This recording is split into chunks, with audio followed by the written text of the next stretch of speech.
Assalamualaikum warahmatullahi wabarakatuh. Salam dan bahagia Bapak dan Ibu guru semuanya. Sebelumnya, perkenalkan nama saya Karso. Saya bertugas di Satuan Pendidikan sebagai Kepala Sekolah di SD Negeri 3 Lesmana, yang sekaligus juga sebagai PLT Kepala Sekolah di SD Negeri Kalibenda, Korwil Jam Dindik Aji Parang, Kabupaten Banyumas, Provinsi Jawa Tengah. Pada kesempatan ini, saya mempelajari pelatihan mandiri di platform Merdeka Mengajar untuk aksi nyata semangat guru 2 kompetensi non-teknis kurikulum Merdeka. Aksi nyata yang akan saya ambil adalah membuat tips untuk kreativitas dan inovasi.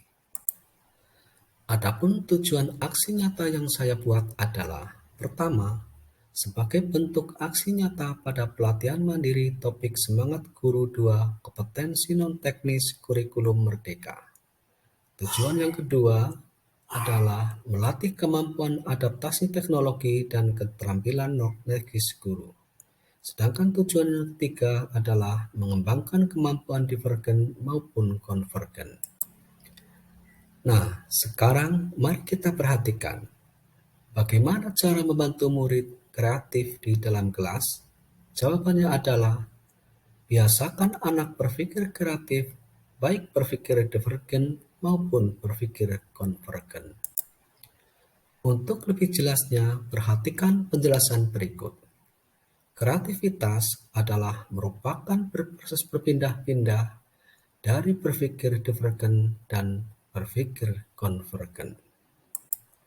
Berpikir divergen adalah kemampuan untuk memunculkan program alternatif dan pemecahan masalah.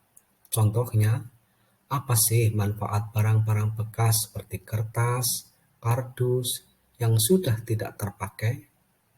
Dari contoh ini, kita dapat menjawab bahwa barang-barang bekas dapat digunakan sebagai tempat makanan, pengganjal meja, alat tempat lesehan, dan lain-lain.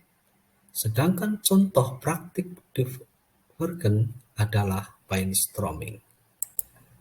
Berpikir konvergen adalah kemampuan memberikan pilihan ide atau solusi pada suatu masalah. Biasanya, ide-ide atau solusi-solusi ini mengalir begitu saja secara spontan. Contohnya, persamaan waktu dan rambut. Jawabannya adalah sama-sama bisa panjang dan sama-sama bisa pendek. Sedangkan contoh praktik berpikir konvergen adalah seleksi gagasan. Makin tinggi kemampuan divergennya, makin kreatif solusinya.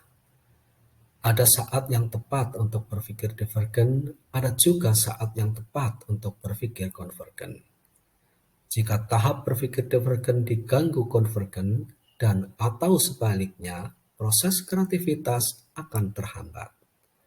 Oleh sebab itu, supaya ide dapat betul-betul bermanfaat, kemampuan berpikir divergen maupun konvergen sangat perlu untuk dikembangkan. Mari kita cermati 3 tips membantu peserta didik untuk melatih berpikir kreatif di dalam kelas. Yang pertama, yaitu membiasakan diri murid untuk selalu berpikir kreatif. Tips yang kedua yaitu memperluas wawasan dengan mengajak murid untuk berdiskusi, curah pendapat, dan lain sebagainya. Sedangkan tips yang ketiga adalah meyakinkan dan memberikan kesempatan kepada murid untuk mencoba hal-hal baru dengan mengamati, menirukan, memodifikasi, dan menggali ide-ide. Jangan sampai kita merasa takut salah. Di sini saya berikan kegiatan contoh kreativitas dan inovasi murid yang dilaksanakan di kelas 5 SD Negeri 3 Lesmana, yaitu dengan kegiatan membuat lampu alternatif dari minyak goreng bekas. Murid diminta untuk membawa bahan-bahan bekas untuk dijadikan lampu alternatif dari rumah seperti minyak goreng, tisu, atau kapas bekas, gelas plastik bekas. Dari sini anak-anak menuangkan ide kreatif untuk menjadi sebuah lampu alternatif yang bermacam-macam. Demikian aksi nyata yang saya buat untuk topik Semangat Guru 2 Kompetensi Non-Teknis Kurikulum Merdeka. Terima kasih. Salam bahagia Bapak dan Ibu guru hebat. Assalamualaikum warahmatullahi wabarakatuh.